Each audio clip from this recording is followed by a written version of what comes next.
Welcome to Jaliyan coaching. વિદ્યાર્થી મિત્રો, આજે આપણે એસવાય બીકોમ એટલે કે બીજા વર્ષના કોમર્સ કોલેજના વિદ્યાર્થીઓને હેલ્પફુલ થઈ શકે એવા ટેક્સેશનના એક આઈએમપી પ્રકરણ ધંધા કે વ્યવસાયના નફા અને લાભના દાખલા નંબર 23નું સોલ્યુશન કરીશું. વિદ્યાર્થી મિત્રો, તમે દાખલાની રકમ જોઈ શકો છો.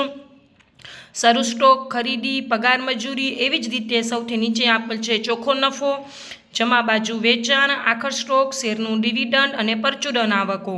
હવે આપણે વધારાની માહિતી વાંચીશું. આખર સ્ટોક અને શરૂ સ્ટોકનું મૂલ્યાંકન પડતર કિંમત કરતાં 10% ઓછું થયેલું છે, એટલે શરૂ સ્ટોક આખર સ્ટોકને ટીક કરી નાખશું.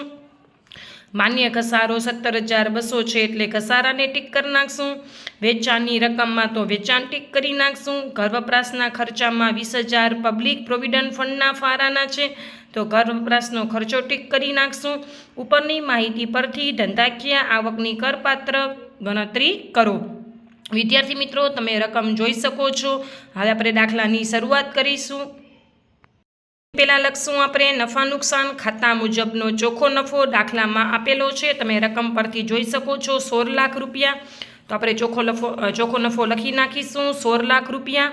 પછી પ્લસ મજરે ન મળે તેવા ખર્ચાઓ, એવા ખર્ચાઓ જે ધંધાના ખર્ચા નથી, ધંધાના ચોપડે નોંધાઈ ગયા છે, આપણે એની નોંધ કરીશું. સૌથી પહેલું તમે જોતા જશો વિદ્યાર્થી મિત્રો, હું શરૂ સ્ટોક અને આખર સ્ટોકનો હવાલો તમને છેલ્લે હમણાં સમજાવું છું થોડીક વારમાં જ. વિદ્યાર્થી મિત્રો, આપણે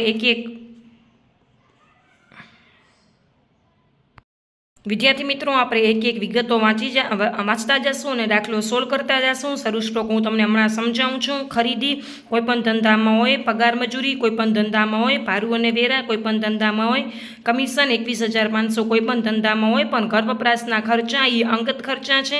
આપણાને હવાલામાં કીધું છે ઘર વપરાશના ખર્ચામાં 20,000 પબ્લિક પ્રોવિડન્ટ ફંડના છે, એ અંગત ખર્ચા.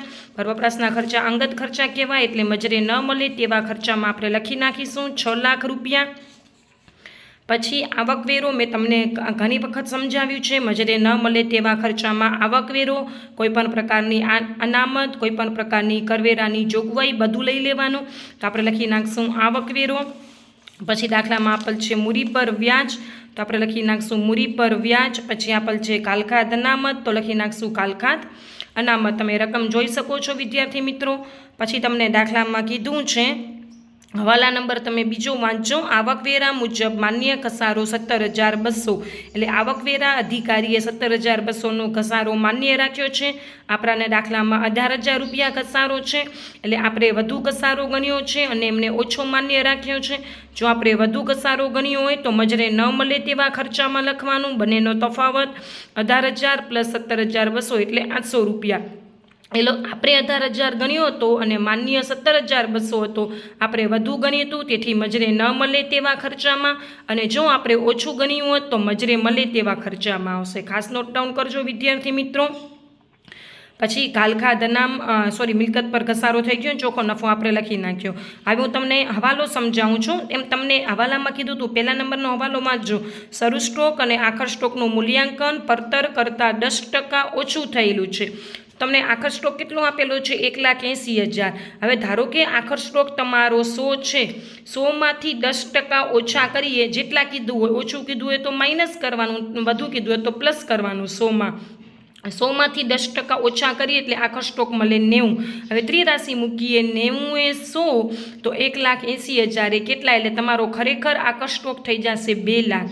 વિદ્યાર્થી મિત્રો, આખર સ્ટોક એક પ્રકારની આપણી આવક કહેવાય. જમા બાજુ બતાવી છે ને, એટલે આવક કહેવાય. આપણે આવક ઓછી બતાવી હતી. કેટલું હતું? આપણી 2 લાખની બતાવવાની હતી ને, આપણે બતાવી હતી 1,80,000. આવી રીતે યાદ રાખજો. હું જેમ યાદ રખાવું છું ને એવી જ રીતે આપણે બતાવી હતી 1,80,000, પર ખરેખર દર્શાવવાનું હતું 2 લાખ. એ બેનો તફાવત લેશો એટલે 20,000 આવશે.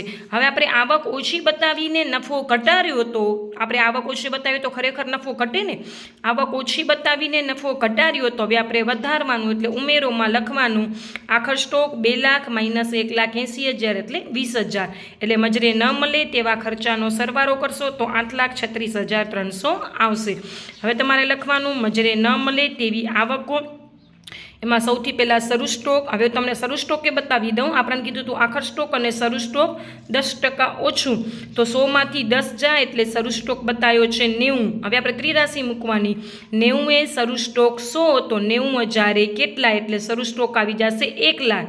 આપણે દર્શાવવાનો હતો 1 લાખ, પણ આપણે દર્શાવ્યો છે 90,000. હવે તમે જોશો ને તો આપણે નફા નુકસાન ખાતાની ઉધાર બાજુ બતાવી. કોઈ પણ વસ્તુ ઉધાર બાજુ બતાવીને એટલે મતલબ એમ થાય કે એક પ્રકારનો ખર્ચ કહેવાય. શરૂ સ્ટોક આપણે ઓછો બતાવી અને નફો આપણે શું કર્યો હતો, વધાર્યો હતો. યાદ રાખજો, શરૂ સ્ટોક આપણે ઓછો બતાવીને શું કર્યો હતો, નફો વધાર્યો હતો. હવે નફો શું કરવાનો, ઘટાડવાનો. એટલે લખવાનું મજરે ન મળે તેવી આવકોમાં 1 લાખ માઇનસ 90,000 એટલે 10,000 રૂપિયા. ખાસ નોટ ડાઉન કરજો. આખર સ્ટોક આપણી આવક કહેવાય અને શરૂ સ્ટોક આપણો એક પ્રકારનો ખર્ચ કહેવાય. એવી રીતે તમે દાખલો સોલ્વ કરશો ને તો જ દાખલો સોલ્વ થશે. નકા તો સ્ટોક છે એટલે આપણી મિલકત જ કહેવાય, પણ હું તમને યાદ રાખતા શીખવાડું છું. ખાસ યાદ રાખજો વિદ્યાર્થી મિત્રો. પછી શેરનું ડિવિડન્ડ, અન્ય સાધનની આવક એટલે મેં લખી નાખ્યું છે. પરચુરણ આવક તો કોઈ પણ ધંધામાં હોય. પહેલો હવાલો સોલ્વ થઈ ગયો, બીજો હવાલો સોલ્વ થઈ ગયો, ત્રીજો હવાલો. વેચાણની રકમમાં અંગત વપરાશ માટે લીધેલ માલ. હવે આપણે અંગત વપરાશ માટે માલ લઈ જાય ને તો આપણે આમનો એમ થાય, ઉપાર ખાતે ઉધાર તે ખરીદ ખાતે જમા, એટલે ખરીદીમાંથી માઇનસ કરવાનું હોય. વેચાણમાં અસર જ ના આપવાની હોય.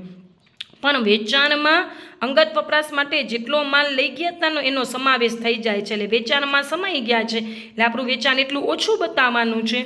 જેની રકમ 41,250 છે, જ્યારે તેની પડતર કિંમત 27,850 છે અને ઉપારની તારીખે તેની બજાર કિંમત 45,240 છે. વિદ્યાર્થી મિત્રો, આ ધંધાની આવક એટલે કે વેચાણમાં સમાઈ ગયું છે. ધંધાની આવક ના કહેવાય. શું કહેવાય આપણાનું, હું તમને શું કહેવા માંગુ છું, એ ધંધાની આવક ના કહેવાય. મેં તમને શું કીધું કે અંગત વપરાશ માટે માલ લઈ જઈએ તો આપણી આમનો એમ થાય, ઉપાર ખાતે ઉધાર તે ખરીદ ખાતે જમા, એટલે ખરીદીમાંથી માઇનસ કરવાનું હોય. પણ વેચાણમાં સમાઈ ગયું છે એટલે આપણે વેચાણમાં સમાઈ ગયું છે એટલે મજરે ન મળે તેવી આવકમાં લઈશું. શું કરશું તો પડતર કિંમત કેટલી આપેલ હતી, 27,850 અને કેટલી આપણે સમાવી હતી, 41,250. બેનો તફાવત લઈ નાખશું. તો આપણે લખશું મજરે ન મળે તેવી આવકમાં અંગત વપરાશ માટે લીધેલ માલ 41,250 માઇનસ 27,850 એટલે 13,400. ખાસ નોટ ડાઉન કરજો. એ બધાનો સરવાળો થશે 1,11,400. હવે મજરે મળે તેવા ખર્ચા ટાઇટલ આપવાનું, એને બાદ કરવાના, પછી લખવાનું ઉમેરો મજરે મળે તેવી આવકો. જો દાખલામાં આપેલી હોય તો નોટ ડાઉન કરવાની, નકા નહીં કરવાની.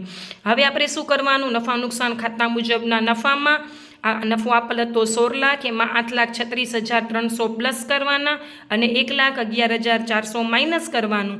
એટલે તમારો ધંધાકીય વ્યવસાયના શીર્ષક હેઠળ કરપાત્ર નફો થઈ જશે 23,24,900. ખાસ નોટ ડાઉન કરજો વિદ્યાર્થી મિત્રો. દાખલો જોઈ લેજો. તમને કાંઈ પણ કન્ફ્યુઝન હોય તો મને જરૂરથી કમેન્ટ બોક્સમાં જણાવજો. વિડીયો ગમ્યો હોય તો વિડીયોને લાઇક કરી દેજો. તમને કાંઈ નવું શીખવું હોય તો જરૂરથી કમેન્ટ કરજો અને તમારા વિદ્યાર્થી મિત્રો સાથે જરૂરથી શેર કરી દેજો. Thank you for watching.